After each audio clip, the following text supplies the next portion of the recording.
5 games to win the World Series. And then after that, a couple guys hit free agency. Teoscar, Jack Flaherty, Walker Buehler. Just a couple. Any of them come back? I think Teoscar has to come back. They had a huge parade, 250,000 people in attendance. It was fun to watch. Blake Snell then gets 5 years, over $180 million just a couple days ago. Then Tommy Edman gets $74 million, a 5-year deal. Let's start with Blake Snell. We haven't had a chance, you and I, to talk about this Snell agreement. Blake Snell had a different approach to pitching when he won his second Cy Young, and it was awesome to see. It was a guy that wasn't going to give in on 3-1, right? 3 balls and a strike. Most guys try to get back in the count. That's the most slug happens to pitchers. His stuff is so elite that he decided, I'm going to give up on that. I'm going to throw breaking balls. If you want to swing at it, fine. If not, I'm ahead in the count to the guy on the on-deck circle. My question is, can year 4 and 5 still be fruitful? Maybe the Dodgers don't care about year 4 and 5.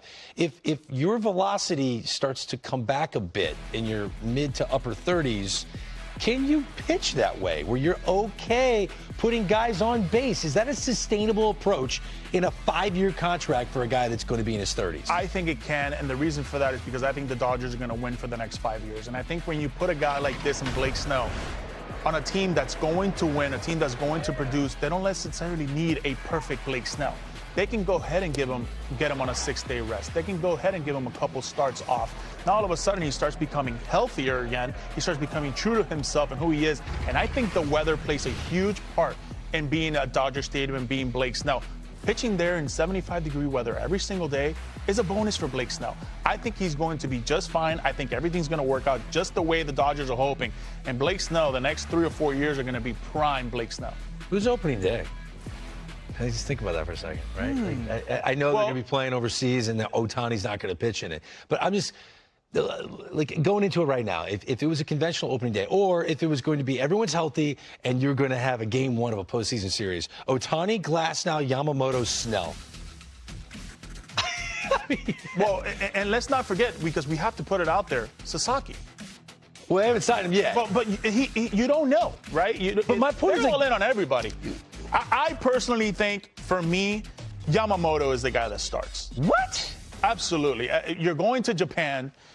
Are you kidding me? I know. I should have said it that way. We're going to have Blake Snell start. You might have. No, it's Yamamoto. If you're going to rank the top 10 guys with the best stuff in baseball, 4 of them might be in the rotation of Los Angeles Dodgers. Well, in terms of just stuff. How about the fact that a couple of these guys were in that 2020 World Series for Tampa? That's right. So now all of a sudden they're in LA. Can they repeat? They have a chance. I mean, look, if the National League West and the National League in general, the Dodgers are in line to repeat again. You made a great point in our production meeting about why the value of Tommy Edman is so massive. What was that point? He's a 3-player guy, built in one, right? And the reason I say that is because he can start the game at shortstop, he can move to right field, and then he can probably play some center field or second base. And I think when you have a switch-hitting guy like that, it's premium. You don't have that. Why? Because he's above-average defender.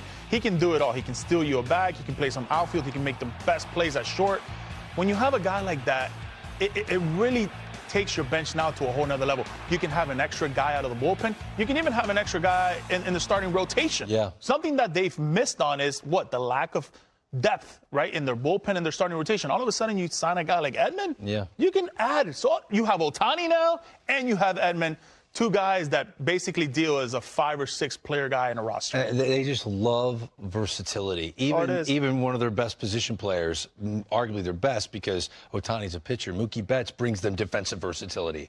It's just the Dodger way. All you youngsters out there, if your dream is to play for the Dodgers, learn how to play multiple positions. Otherwise, they're not interested. They're just not interested. Be an athlete. It seems like everybody's interested in this new book from Taylor Swift. We're the only 2 that were not in line to get this book. Well, we're not alone. Still ahead, Jerry Kravitz is not in a line and a Target trying to get this Taylor Swift book. He's going to try to buy it online. Cyber Monday with Jerry Soto is having a magnificent season. Those numbers are MVP numbers. He's going to be in that conversation. Guess what? It's gone. Adios, amigo. Soto does it again. He is an absolute machine. Does he make the play? He does. How do you like that? Oh, put a star on that one. No, why wouldn't you smile if you're able to do this? We continue to watch greatness. Oh, is he good? Oh, do we love Soto. Yeah, everyone loves Juan Soto. Jared Krabus, one thing about me, I want Juan Soto on my baseball team. That's not shocking. We did break a record, though. That was the fewest amount of times Juan Soto was mentioned in the A block. We only said his name once.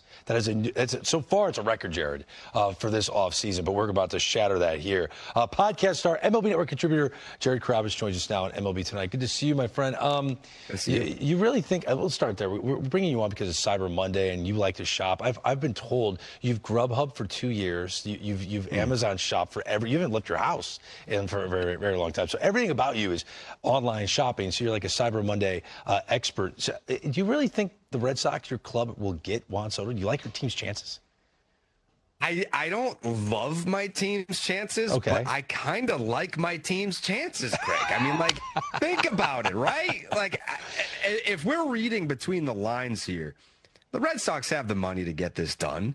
Do they have the fit to get it done? I believe yes. I believe it's a nice little fit. If you're Juan Soto and you're 26 years old and you're looking at all the boxes that you want to check. I want to build a legacy. He already has a ring. I want multiple rings. Can you do that in Boston?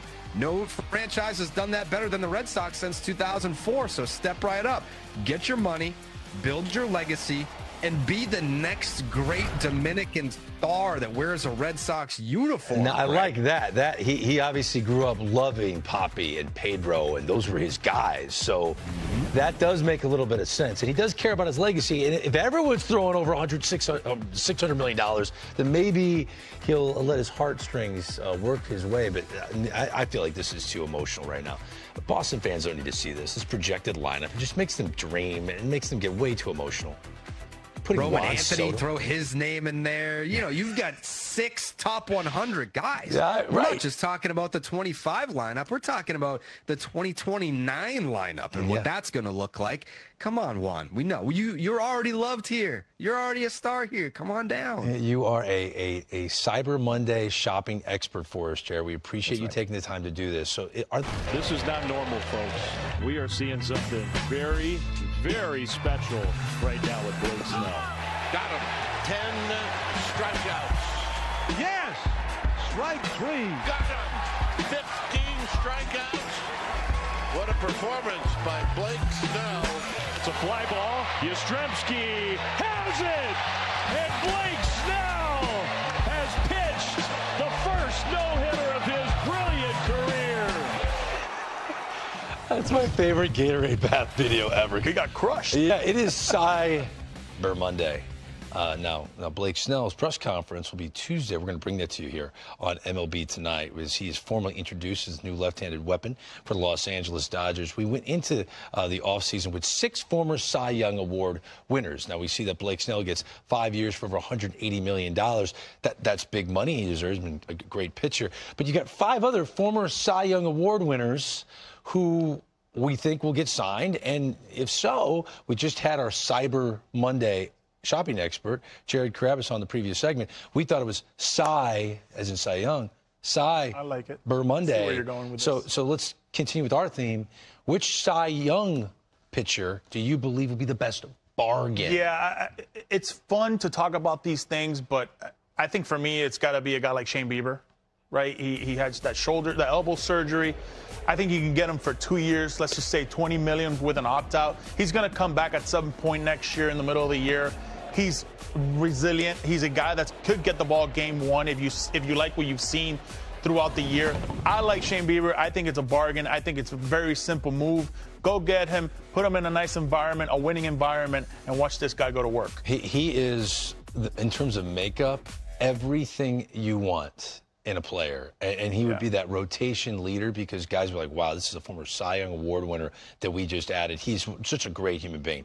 Speaking of great human beings, that's my answer, because we're not talking about biggest impact, right? We're talking about the biggest bargain amongst these former Cy Young Award winners. And I think for the dollar, Clayton Kershaw, the future first ballot Hall of Famer, the pitcher of the generation, is going to come back. You use the word resilient. He's going to be more resilient than ever. Now, he had some surgery, some small work done because he wants to come back full throttle. Might not be ready for opening day.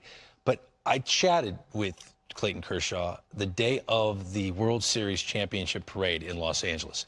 And it was a different side of Clayton than I had ever seen. Dan Plesac and I were blown away by this. Here's a portion of that interview. Watch. To see the love and admiration your teammates had for you throughout the entire season, the last time you pitched at the end of August, to see how much they were overjoyed to watch you hoist up that trophy, what did it mean to you?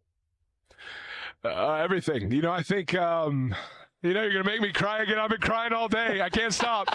I just, the group of guys in there, that's what, they really know you. You're in there for 12 hours a day, 8 months out of the year. So for them to feel as strongly about it, about me, and I can't say enough. I'm so grateful.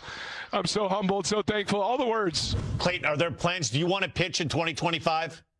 Yeah, I'm coming back. I got to do some stuff in the off season. There's some things that I need to get fixed that I'll talk about later. But ultimately, I'll be back. It might not be right there on April 1st, but I'll be back. This is the pitcher of the generation, and when you listen to him say, "I'm going to come back," and the emotion that he expressed there, I think. I don't second-guess first ballot Hall of Famers. I'm not second-guessing Clayton Kershaw. He's going to be great next year. He's got everything that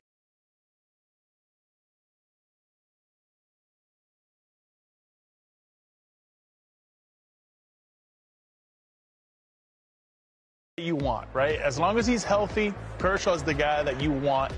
I just hope that they take his time. They take the time with him to get right. We don't need him in April, May, or June, like he said. We need him in September, October, November. Right. A bigger question is, when do we need, as you take a look at his last 3 seasons, I'd throw out 2024.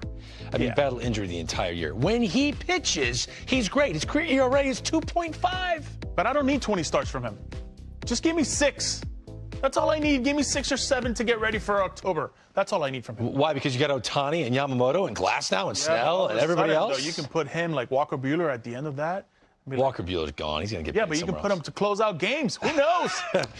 It's funny. This is the time of year where we get these random lists, and I love a good list. The prospect list comes out, and I'm like, okay, why do we need these things? A lot of these guys aren't even going to be in the big leagues in 4 years. But what about if we redid a prospect list? The prospects that will make the biggest impact this year in the big leagues. So here now is my Greg's list. Do you guys mind if I do a Greg's list? So this list is my personal opinion. That is the crux of this Greg's list. Our quest to find out who is number 1 on Greg's list. You guys can hang out with me while we do this. And you are number 1 on Greg's list. I would give the 2024 rookie class from both leagues combined a 9.2 out of 10. It was that good. One of the best in the MLB Network era, which started in 2009. And I love my friends Jim Callis, Jonathan Mayo from MLB Pipeline. They do a great job talking about all the prospects. They put them in a list, top 100 list, right? Problem with those lists, it has like 17-year-old kids, 18-year-old, 19-year-old kids. So then you're like, wait, which of these top 100 players are going to be impacting the big leagues next year? So it got me thinking, because I love this last rookie class, let's rank who I believe will be the 9 most impactful rookies in 2025 in the big leagues, because it's called MLB Network, not MILB Network. So here are the rookies we're going to be talking about. And number 9 is Matt Shaw of the Chicago Cubs. Nico Horner, watch out, because this kid, Matt Shaw, over 20 home runs last year, can steal bases. His OPS was great. He's done nothing but rake. He started the Premier 12 tournament for Team USA, won bronze, but he had a 500 on base, 14 RBIs, which led the tournament in 9 games. This kid's playing in the big leagues. He's going to be great. Number 8, Colson Montgomery. I don't care what happened last year in the minor leagues. What he did in the Arizona Fall League got people buzzing. Hit .313, on base of .511, 3 bombs in 11 AFL games. He's Corey Seager 2.0. Get ready, White Sox fans. Colson Montgomery's coming. At number 7, why did he pitch so much in the postseason? I love Jackson Jobe, but man, they put him in a pressure cooker. He's going to ease right in to that rotation, which is led by Tarek Skubal, 3rd overall pick in 2021. He's ready for the show. This kid is legit. Jackson Jobe is impacting the Tigers. At number 6, don't worry, Yankee fans, I was going to include Jason Dominguez. He's going to be the left fielder. He's going to play every day, and he's going to rake. I don't care about his defense. Can we stop talking about that so much? He's going to be a really good player. He can do it all. Jason Dominguez, number 6 on Greg's list of the top most impactful rookies. What? Nationals fans are raising an eyebrow Most people think Dylan Cruz will be the #1 prospect that impacts the big leagues. I love the kid. Second overall pick in 2023. I like the way he looked with the Washington Nationals. I don't think his overall stats are going to blow the lid off of what people were expecting. I think Dylan Cruz is a great rookie, but not the best on this list. I love Rhett Lauder. If Rhett Lauder struck out more guys, he would be, in my opinion, #1 on this list because I'm such a fan. I don't think he needs that. He struck out people in the minor leagues. This is a young man that's got pitchability at a young age. He's going to be in that rotation for years to come. Rhett Lauder of the Reds, #4. #3, Roki Sasaki. John Morosi somewhere's going, what? How is he not #1? Sorry, JP. I love the guy, but we don't know which team he's going to be with. So that is the X factor here. And because of that alone, I have a feeling he's just going to be #3 because the two guys in front of him, I absolutely love. Kumar Rocker got to the big leagues and proved to everyone why. He had so much hype when he was at Vandy. This guy can strike out everybody. K per 9 was over 11. Kumar Rocker has the stuff of a closer. But man, is he going to shine? He is my pick to win the AL Rookie of the Year, but #1, he wasn't in the top 100. Can you believe that? Luis Angel Acuna. What, do we not like the DNA? Do we not like who he's related to? Luis Angel Acuna took the big leagues by storm. He's going to play second base every day. Luis Angel Acuna is the #1 rookie to impact the 2025 season. Now, dream on this. Yonder, I want you to come in here, chat with me for a second. Yonder Alonso, everyone. If Francisco Lindor stays in the leadoff spot, which he will because he found it again, became an MVP candidate. If the Mets sign Juan Soto, which I think that's the team he's going to go to, if you put eventually Luis Angel Acuna in that 2 spot, Vientos bats cleanup, you can dream on that, folks. I love Acuna. Do you agree or disagree that he's the top guy in this class? I agree. I think he is the guy. Sasaki, for me, is the guy that does it. I don't care what team he's on. He's going to be fantastic. He's going to give a chance to be able to win every single time he gets on that mound. Acuna, though. The pedigree, he's special. The bloodline. This guy's going to be fantastic. I wouldn't put so much pressure on him, hitting him in the middle of that lineup. I would kind of ease him in, kind of like what they did with Jackson Merrill. Put him at 9th and then work his way into that 4th or 5th slot. He's as impressive as it gets. What's he going to hit? He's going to hit maybe 6 or 7. Second base, he's going to have 500 at-bats. Watch out. I think this kid, if you took Jose Altuve and his brother, and you mix them together, that's Luis Angel Acuna. For some reason, my friends Jim Callis and Jonathan Mayo didn't include him in their top 100 list. My phone's already blowing up. I can see it's like really shaking right now. Jim Callis is furious with me. All right, did I leave anyone off this list? You missed one guy. Okay, give it to me. Bubba Chandler. I love Bubba Chandler. 21 years old. Love him. I think he's going to go to camp. I think he's going to be their 5th starter. Guys, 97-98 coming right at you. The window's now for Pittsburgh. I mean, if you don't get a few bats, I'm not sure. You got Skeens, Jones, Keller, Oviedo, and then you got this guy, Bubba Chandler, 21 years old. I've talked to a couple people in the Pittsburgh Pirates organization. They said he is the real deal. Just like Paul Skeens was for them when he came up, this guy in Bubba Chandler is a pure athlete. He was committed to be a quarterback at Clemson, decided to opt out. The pitching route. It was hard to leave him off the list. This guy is going to be, for me, Rookie of the Year. There were a couple guys. It was him and Tink Hence and Marcelo Meyer of the Boston Red Sox, who's battled injuries, but I think he's eventually going to be the starting shortstop for the Boston Red Sox. Those 3 guys were really hard for me to leave off. But it's hard. It's hard being me, Yonder. It is. Greg's lists are tough to put together. 皆さん、今回の内容、いかがでしたでしょうか？ MLB の新シーズンに向けた期待感、そしてドジャースの動きについて、語れば語るほどワクワクが止まりませんね。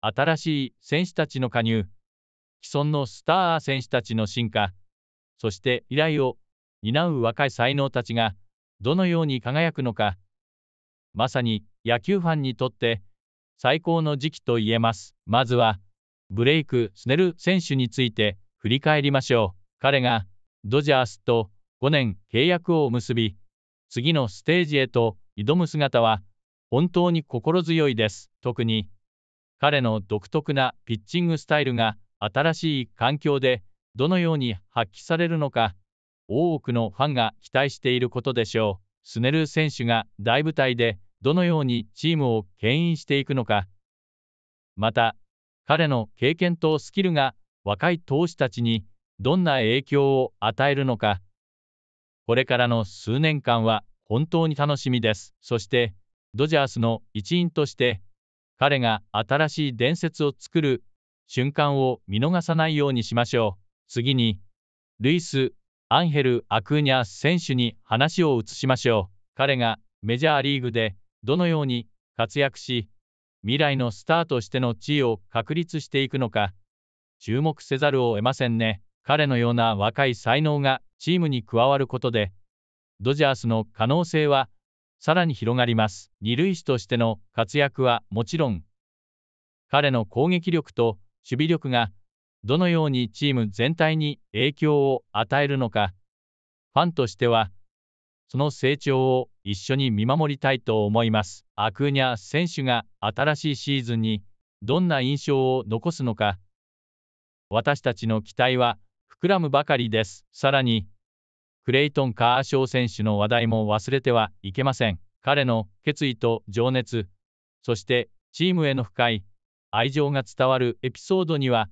胸が熱くなりました。彼が復帰を宣言し、再びフィールドで輝く姿を見られる日が待ち遠しいです。カーショウ選手がこれからのシーズンでどのような役割を果たし、若い選手たちにどんな影響を与えるのか、彼の存在はチームにとってかけがえのないものです。そして彼の復活の瞬間を一緒に応援していきましょう。また、大谷翔平選手やロキ佐々木選手といった国際的なスター選手たちの存在も MLB をさらに盛り上げていますね。彼らがフィールドで見せる圧倒的なパフォーマンスと影響力がどれだけ多くのファンを魅了しているかを考えると、本当に彼らの時代が到来していることを感じます。特に佐々木選手がどのチームに加入するのか、そしてそのパフォーマンスが